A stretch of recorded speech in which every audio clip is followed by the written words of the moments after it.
Hey, welcome back to another Maintenance Monday. I'm your host, Maintenance Mike. Wanted to give you a little information on maybe how you want to touch up some woodwork around the house. I know everyone's got a little bit extra time on their hands these days.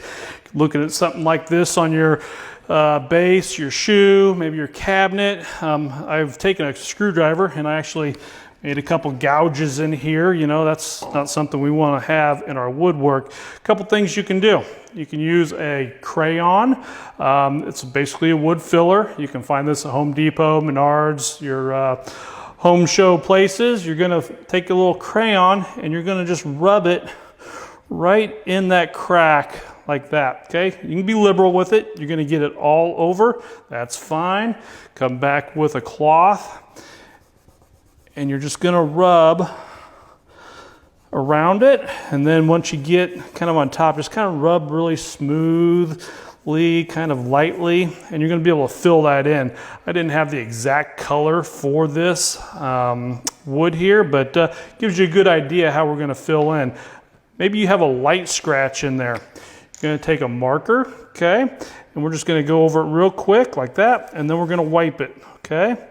We're just gonna go right over it, kind of like that. And then the trick is you wanna come back right over it really quick with a cloth.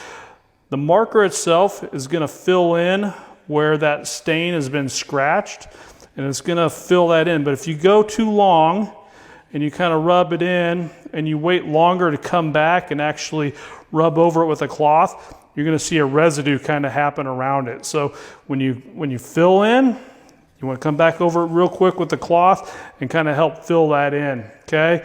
I know this isn't the best looking touch-ups we've done, so we're going to come back in with this marker here, and we're actually going to maybe go back over that crayon just a little bit. And you can take your cloth, you can take your finger, and you're going to kind of just keep rubbing back over it sometimes, and that's going to help blend it in a little bit.